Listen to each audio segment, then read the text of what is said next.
Good afternoon. It is thrilling and exciting to be here. Thank you all for coming. My name is Spencer Krum. I work at a company called UTI Worldwide Incorporated, and as said, my topic is Puppet without root. I'm writing 2 books right now. James Turnbull and Jeff McCune wrote the first edition of Pro Puppet a couple years ago, and Apress has contracted me and Ben Kero and William Van Hevelingen to write the second edition, which is due out in the end of October or so. You can actually pre-order it on Apress if you want. And for those of you who are interested in Puppet and interested in the book and interested in teaching your coworkers and the rest of the world about Puppet, I encourage you to reach out and find me at the conference, and we will sit down and I will show you what we have so far, and you can criticize it, rip it to shreds, bring examples that you thought were particularly good. We can still put that in. A lot of the structure is too late to change, but all the little details are what make a book good. And then a second project, which is due sometime in December, is a beginning Puppet book, which is going to focus on module development, the Puppet language, how to write resources, and connect those things together. And I would love your feedback on that as well. Okay, so the talk today is split up into 4 sections. The first section is kind of UTI, me, the rootless environment, what that looks like to me. The second section is the Puppet client configuration. The third section is the manifests and modules we're using to get stuff done in a rootless environment. And the fourth section is configuring the Puppet master. So before I launch into that, can I take a poll of how many people are using Puppet without root right now? Okay, so like 10%, maybe less than that. How many people know they're going to do that in the future? Okay, and how many people would think right off the bat that it's even possible? Okay, so some, not really the same groups. Okay, let's dive into it. So,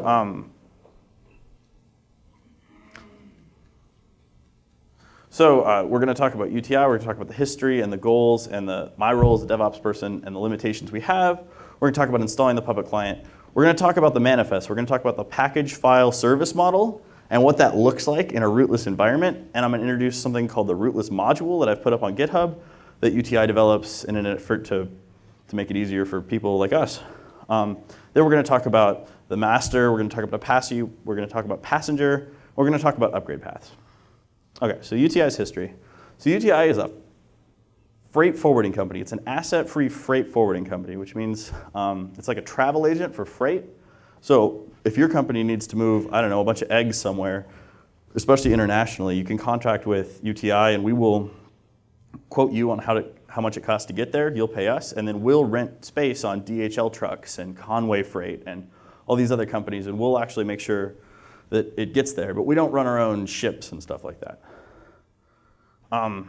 The goals is tied with the history, because the goals, we're in 65 countries. We have 22,000 employees, everyone entering data, and because of the way the company evolved, it evolved by like swallowing up smaller freight forwarding companies. So right now there are 8 systems for entering that you did something with freight in our company right now, and that's a huge efficiency loss. So naturally we're introducing a 9th that will solve all the problems. But what that means effectively for us is that there's this huge application that needs to do all these different things. It's a countrywide rollout and or planet-wide rollout. We're deploying a country at a time, basically, and that's very exciting. It's a pretty huge application. And then my role in that application, in that deployment, is a rootless one. There's an infrastructure team that's responsible for like really low-level stuff. Like there's a NetApp team and a Cisco team and a VMware team. And then above that, there's like a Unix Linux team that manage the Solaris operating systems, the Oracle Enterprise Linux operating systems, and package management and users and stuff like that. And then there's us who deploy the application. So what that means is like either it's a standalone Java application or it's a vendored standalone Java application, or we're laying down some Java JDKs and JREs for other applications to be deployed on. We have an application system, so we might deploy the vendored application that would then basically eat jars from the developers and start up services that way. And then we manage a couple other things like HTTP and JRuby. So the limitations, I think, are going to be different for every single person who doesn't ever root with Puppet, because they're always going to be a different situation. But I will explain mine, and hopefully there's some time for questions at the end, and I will understand if it takes you a few minutes to explain your problem.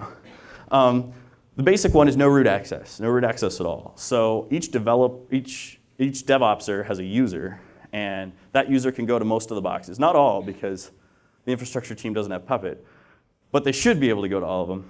And then we can sudo -i-u, which means username. And that means we can become that user. So instead of suing to root, we're suing or sudoing to the other user. And that user is the application user and has like really boring names like WebServe and AppServe and Tibco and FICO and stuff. And that application user has sudo access of its own. And I don't really understand sudo very well, but I guess you can chain it like that. So like the WebServe user can call a service Apache restart and stuff like that. Or it's HTTPD because it's Oracle. But. So then we have limited home dir space for our specific users, and we have limited home dir space for our application users. We have an opt-app LVM volume on most machines that is pretty big. It's 20 gigs. It's comfortable, but it's not super big. But at least it's local. We have an Oracle Enterprise 5 that hasn't seen a yum mirror in many moons. And few development libraries, right? These things don't have development libraries. We also have an NFS share that's like a few hundred gigabytes that we can get stuff onto it. It's not exactly a clean process, but we can get it on, and then it's mounted read-only on all of our nodes. So if we want to pull stuff, we can use that. All right, so then installing the Puppet client. Basically, we have a libyaml we had to build from source. So we have like a libyaml.so.1. We have a Ruby that was built from source. We have a Puppet and Factor that were built from source, and it was all just kind of -- prefixed into a directory. And then we drop the whole thing via tarball. And we untar it into this directory under opt-app somewhere. And then we do a massive set on it that's scripted up so that it'll redo all the paths and things. And then the Puppet config lives in this path, which is, it's got 2 ops in it. I mean, it's not very good.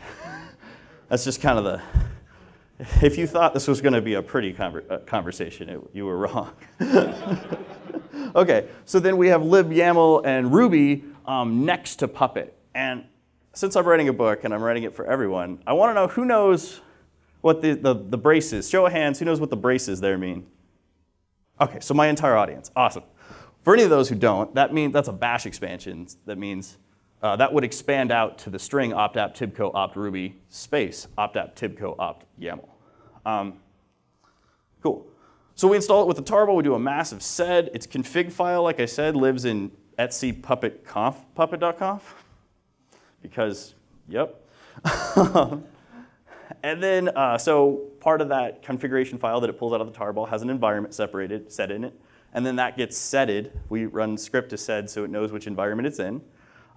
We conflate UTI environments with Puppet environments. So what does that mean?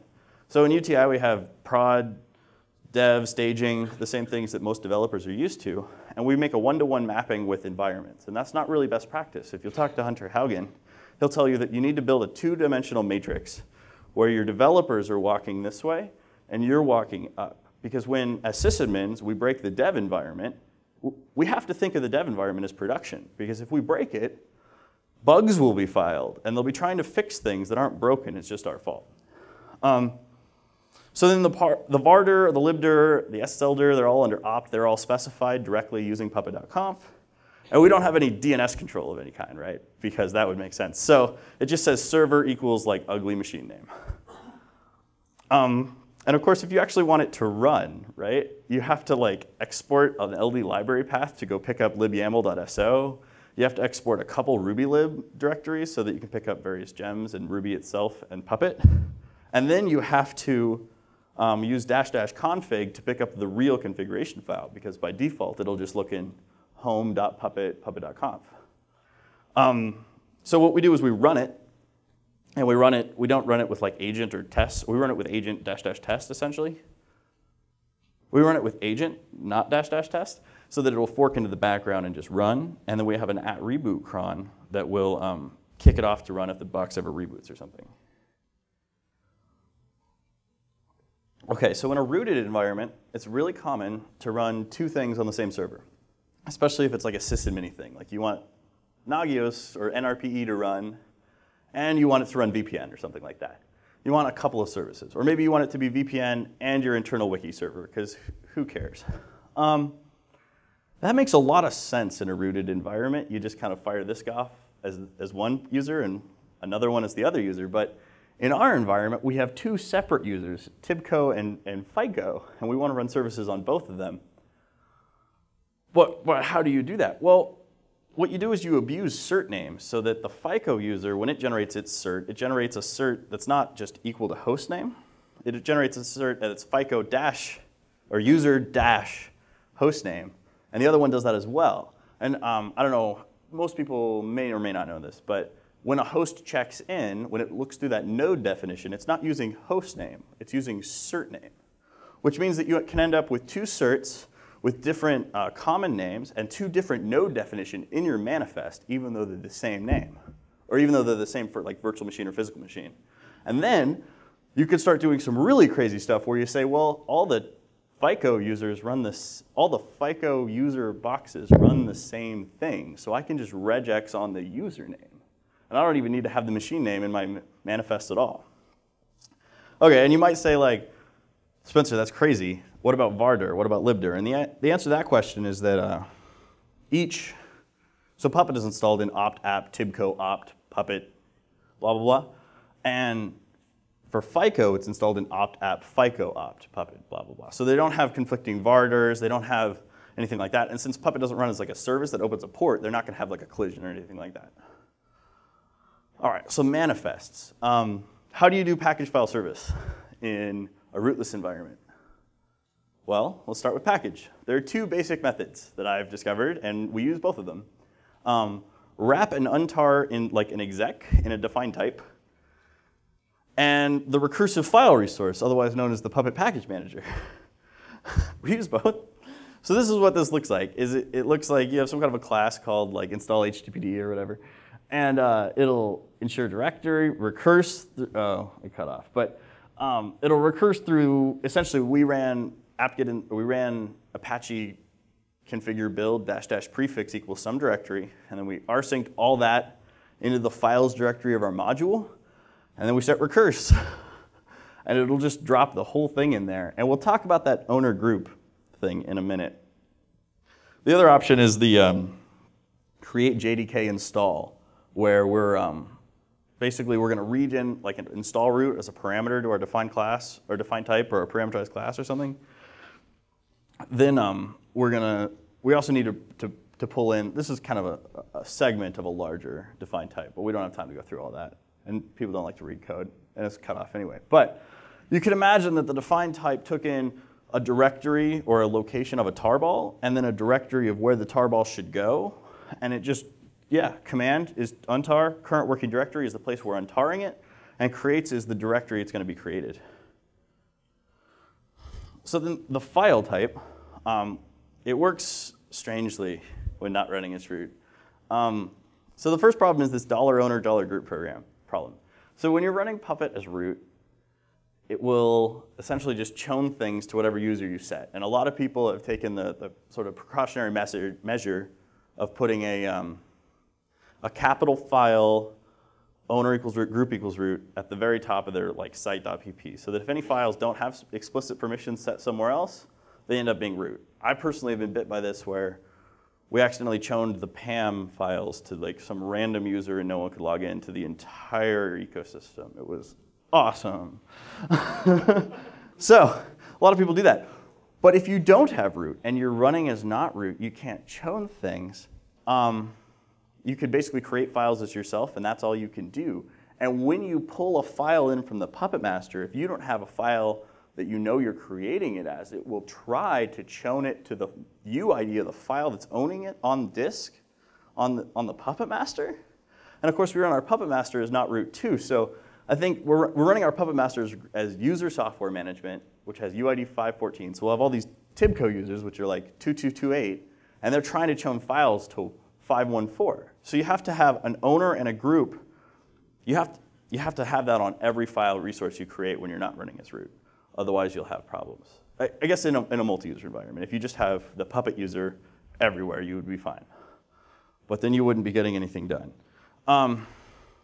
But then how do you set owner and group? Because those aren't facts.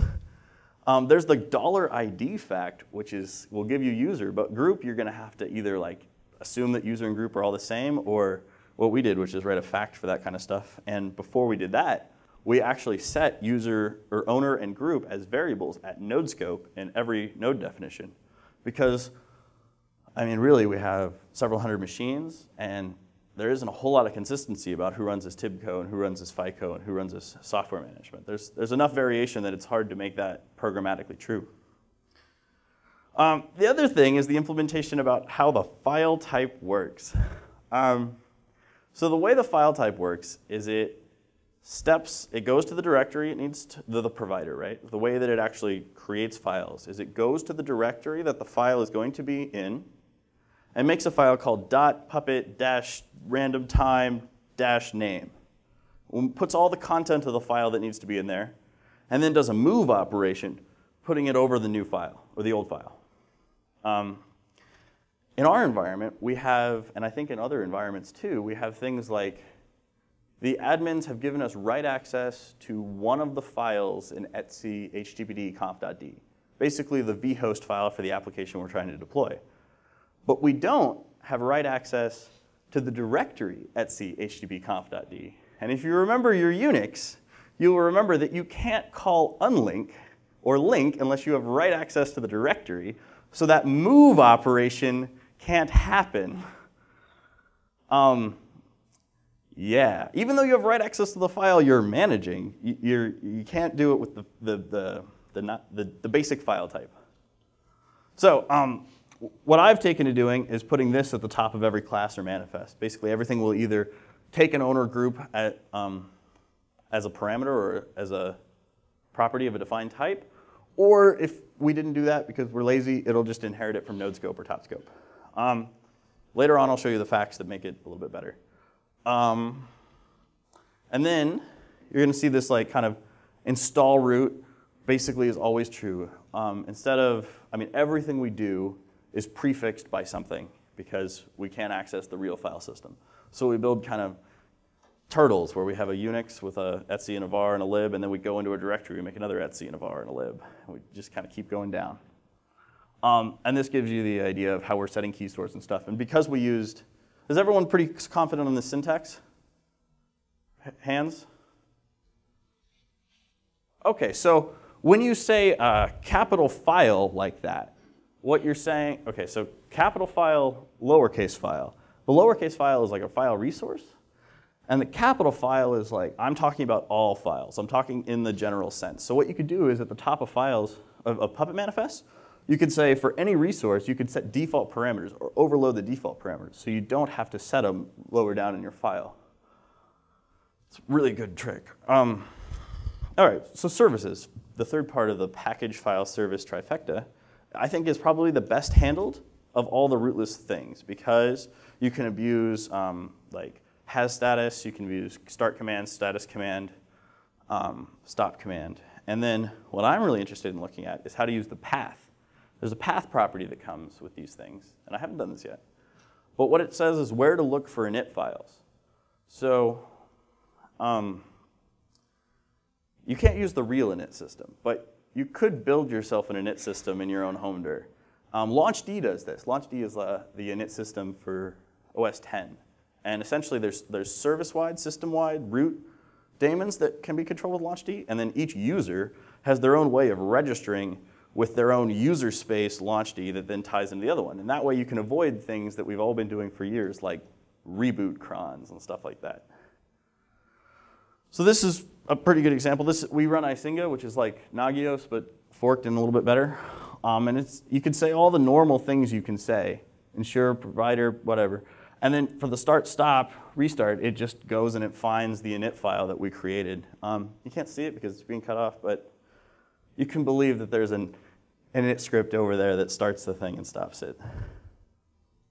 Okay, so part of what we've produced, or what I've tried to produce, is called the Rootless module, which is an effort to publicly expose low-level utilities to the Puppet community so that this kind of stuff, we're not all doing it differently, and maybe we can get some best practices around it. Maybe it'll become easy. And I think the number one goal I have with this is that you can write natural, free-flowing Puppet code. You should be able to use the same patterns that are used everywhere else with these types to write Puppet code to work in your environment. That's an important thing across the board with this UTI Puppet installation with me, is I want to be able, that when I leave UTI, I have a set of Puppet skills that aren't super site specific. And when someone joins UTI, they're not, I know Puppet, what is this stuff? That people can seamlessly move in and out. So right now we have some types and some files, or some types and some facts. So the first type is the tar file type, which is part of the Puppet Package Manager suite. Basically, you can either give it as content a tarball, or you can tell it where on some NFS share a tarball is, and it will go find that and roll it out into a directory for you. And it'll do that idempotently, which is pretty awesome. And then using the tar file type as a component, I built something called the JDK type, which provided you have like HTTP access to Oracle, and you tell it, the JDK type will actually take a minor and a major version of Java, and it'll go hit Oracle, download the tarball somewhere, untar it into your directory, and then you have a JDK plop down ready to go. And it's starting to become higher order because you can say which version you want. I also create facts for user, group, and tempter. So like the tempter idea is that we need to find a place where we can hide files that are just for us. So it's checking like var temp and stuff like that. And then, yeah, there are facts that detect the user and the group using the Ruby, like I think it's process.gid. And then it exposed that so you can set those owner parameters all over your stuff. And then there's this new file type for the rootless environments because, like I said, if you don't have write access to the directory, you can't use the default file type. And so this is what this looks like. It looks like temp name equals reg substring, which is a reg substring, which is a function from Puppet Lab standard lib, which you should all import if you haven't already. And don't think too hard about what it's doing. Well, you can think too hard. People might say, I want a file called etsy http://http.conf. Okay, and part of the way this works is we write a file in tempter of that content, and then we copy it over. But we can't create files with slashes in them, so that's just replacing the slashes with dashes. Okay, and then we're using var temp to make a temp name. We're putting the content. This is a part of a defined type that takes in a content, just like the regular file parameter does. A little different, but it takes in a content like the regular file type does, and we'll put that in var temp somewhere, and then the copy in exec will basically cat it in because you can always. It's basically just abusing the redirection, the shell operator, to just shell it on, and then it'll only notify if that file on var temp changes, which is why it's so important to have a tempter or a persistent tempter fact, because in var temp oftentimes that stuff will persist through reboots, whereas like /temp often won't. And yes, if the box rebooted, basically this would fire again. It's not idempotent through temp being deleted. And so, while it's hard to do things in Puppet without root, it's hard again to make them idempotent. Okay, so the Puppet module Rootless is up on GitHub. go. It's UTI Worldwide Puppet module Rootless, and I don't think I actually put it on the Forge yet, but it'll be on the Forge like soon. I'll probably do that like tonight, so it's in the slides that you could Puppet module install it. Okay, so then part 4 of my talk is the Puppet master installation. Can I get how many people are using Puppet without root, or won't, or will, or how many people does this directly affect? Okay, so how many of those people have root on the Puppet master? Some. Okay, so your infrastructure team gave you a box that you can use to get that stuff done. Mine didn't. I had to install the Puppet master without root. So there's a bunch of considerations here, but I'm going to take you through some of it. The 3 Puppet Lab softwares, right? There's Puppet, Hyra, and Factor. And then there's the other stuff. There's your Apache, your Passenger, your liblamail, your libapr, your Ruby, all that stuff you also need. At UTA, we've gone through 2 generations of running the Puppet master without root. We're kind of right in the middle of Indiana Jones with the can and the golden idol and switch them over. So the problem with the first generation, or what was going on with the first generation, was everything was installed to opt. And that means Apache and libapr were like sequestered together. Ruby and YAML were separate, but sort of together. And Puppet, Factor, and Hyro were all squished into the same directory. And then the rack, So what were the problems with this? There was no central log location. Logders, it seemed that every daemon or process logged to a different logder that was basically named Puppet log or var log or something that was deep within this tree, and it was hard to figure out where the logs are. I mean, I was literally running lsof pipe grep log to figure out where the logs were. Because it was all smashed together, there was no reasonable way to upgrade. And while I'm not super worried about upgrading Apache every day, I want to be able to notice that there was a security update in Puppet and push that out, or when there's new features. The conf files, like the log directories, were just kind of all over the place. It was really hard to figure out where everything was. And in a particularly confusing event, the rackdir actually ended up living under the Puppet source dir, which was really bad. All right, so what did I do with the new generation? I put everything under home/local. Or really, actually, that's a parameterized variable. So you can put it under wherever you want. But you need to make a directory called local, and then everything will be under that. And we BSD port style. We have our own etc, we have our own var. I'm going to go make my own POSIX file system.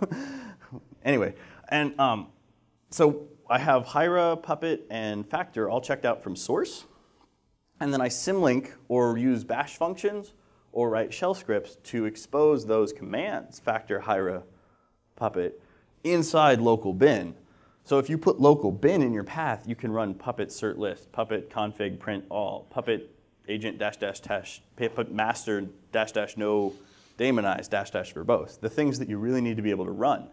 Because if you can remember, before we were doing this with local, we were running opt, app, tibco, opt, Puppet, bin, Puppet run once, which was very, very stressful. We've written our own init scripts, or I actually took the regular init scripts for Apache and made them work, but they live in etc init. And they source the classic Red Hat, functions.d, init functions.d, so that when you run it start, you get a start stab. It runs processes under the daemon command, so you know things like that. It writes PID files into a logical place under var. Logs all go to var. Yeah. It would take a really long time to explain, I ran configure with these options, so I'm not going to do that. But you can imagine that if the problem with our first installation, fundamentally, was that every application was shipped independently, and there was no real root. We had an application root, but no root file system under which everything was installed. And this way, we've given a logical place, and as we grow and develop and need to install PuppetDB, there's obvious places to install the Postgres and stuff like that. So now I'm going to run through a few installation points that I think would help your installations. They certainly helped mine. The first is to use a bash function to expose the Puppet command to your environment. Like I said, we used to run opt-app, tibco.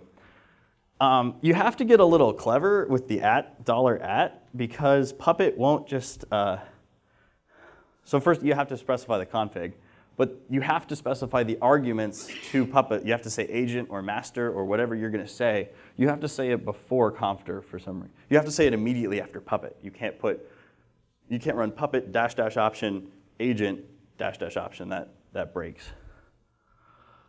Passenger 4 will read your .bashrc, so if you're like us and you do a lot of things as this user that ends up running Puppet master, you're going to have some little creatives in there. And I don't know, for those of you without root, how many of you are familiar with the tmout variable? Show of hands, who's familiar with tmout? Okay, so the Unix administrators at UTI know the meaning of BOFH, and tmout is a shell variable that's set in etc profile, read-only, that says in 1800 seconds, if you haven't run a command, your shell will exit. So you can't run any long-term commands. You can't have a screen set up. If you go to lunch, you come back, you don't have your current working directory or your bash history. You're done. So because UTI is somewhat like the Great Escape, and we feel like we're going out onto the fences at midnight, we simply call the env command grep out tm out, or we essentially exec a new bash with the tm out variable removed from the environment. Because you can do that, even though the bash variable is read-only. But if you do that, and you're like going to do passenger things, you have to run this tty-s to check to see if you have an active tty. To check to see if you have an active tty, because otherwise you'll be in trouble. This is also true if you have things that like start SSH agents or OpenGPG or anything interactive in your bash RC, or actually anywhere in your bash thing, because what bash actually does is run bash -- login to source everybody. So you got to be careful with that. My recommendation is not to set LD library path and rubylib like globally in bash RC or something like that. I recommend you set that at the last possible second. You saw back here that we're essentially we're sourcing ruby setup.sh. That's where library path, LD library path, and rubylib are being set. I recommend you set those at the last possible second, right before you run the command, so you don't end up with super long environment variables.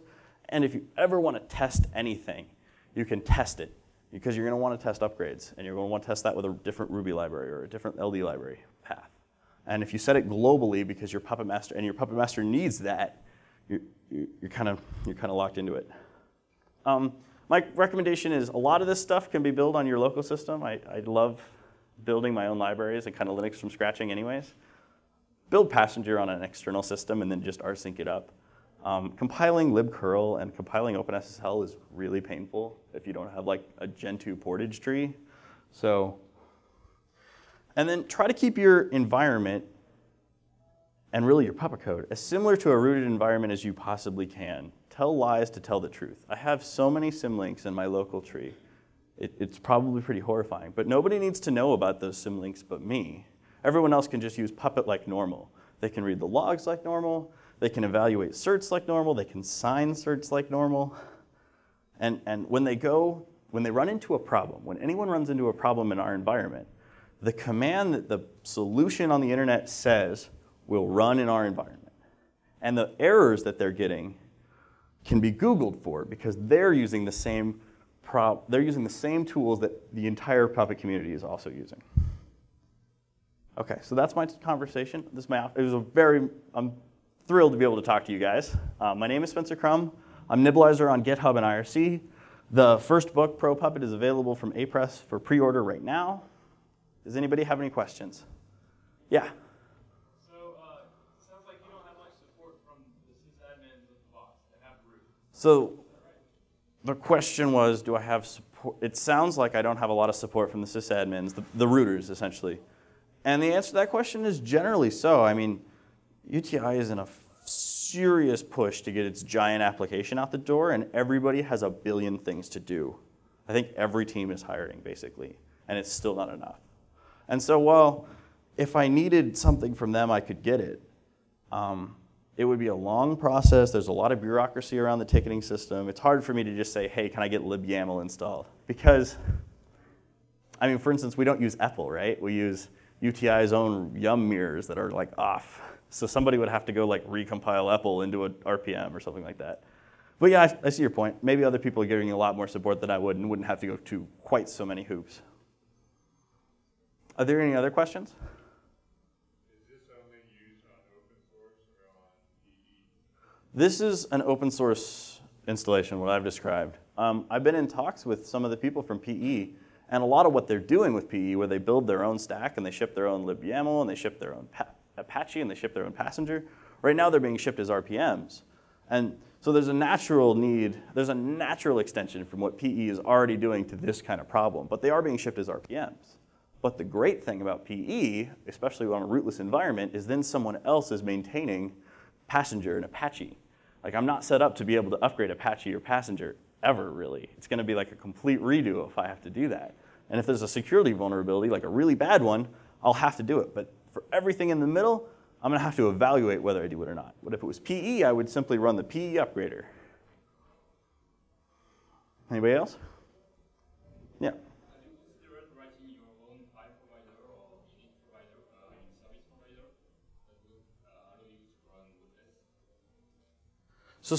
Rootless doesn't have a service provider because, well, I haven't written any providers into Rootless. I used to be really into providers like a year and a half ago, and then I found out that most of the time you can get away with defined types and execs.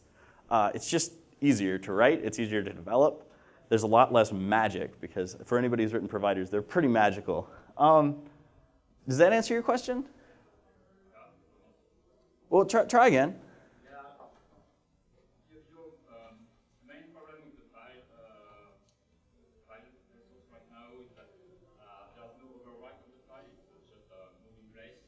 Yeah. That's completely true. You could write a new provider you could call it provider, like, and you could say provider equals or hash rocket or fat comma overwrite. That would, instead of doing the make and move, it would copy it in with some kind of Ruby or shell or something like that. Open the file for writing, jump to the beginning, write, that kind of stuff.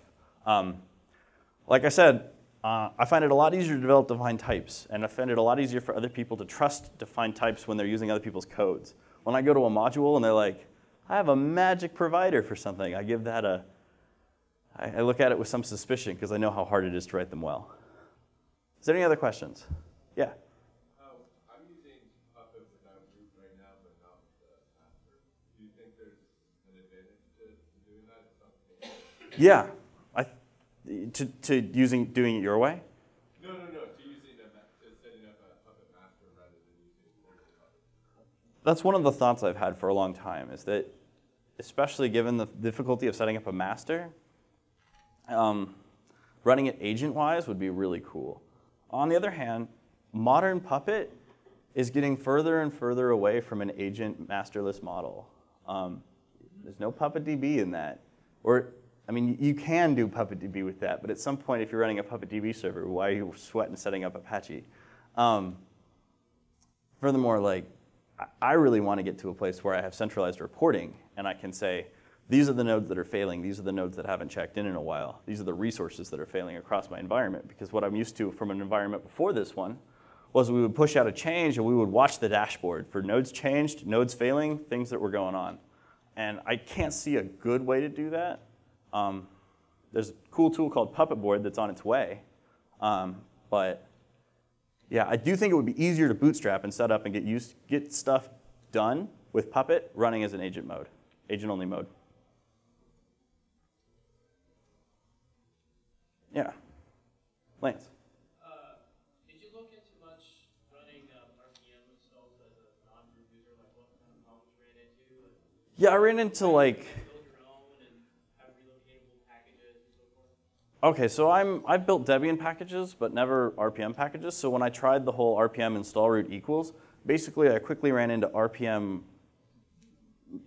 lower than earth problems, because a lot of them depend on having so-and-so library from EPEL, and not just so-and-so library, new version of so-and-so library. And a lot of the things that are involved on our system, we have a perfectly functional whatever.so, but its package that provides it is like UTI-special-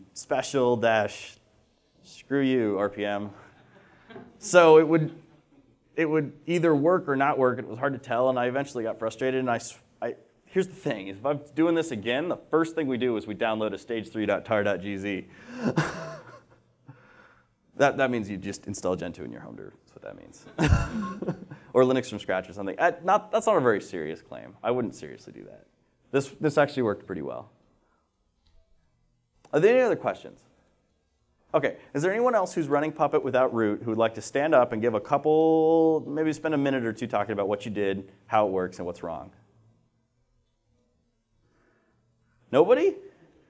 Several of you raised your hands. You can't take it back now. Yeah.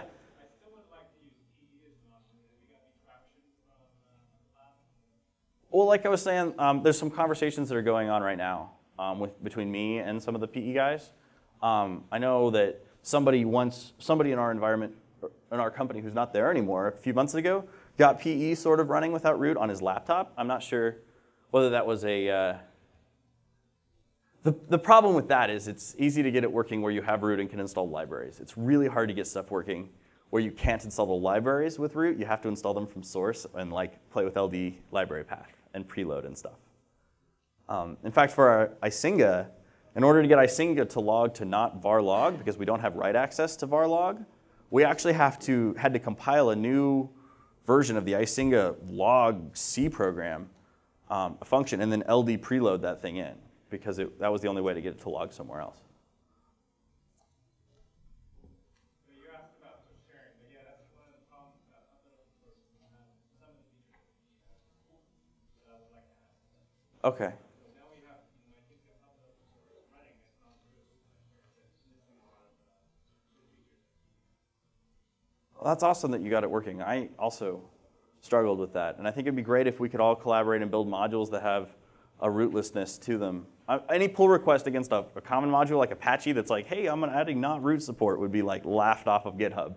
But maybe we can build a small set of modules that are utility modules that can get stuff done. And I would encourage anybody who wants to have that conversation with me to do so. Okay, I'm about out of time. Thank you all very much for listening. This was a thrill.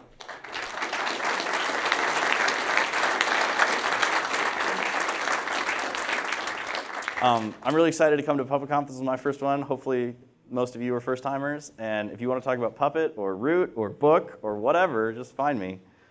Thank you.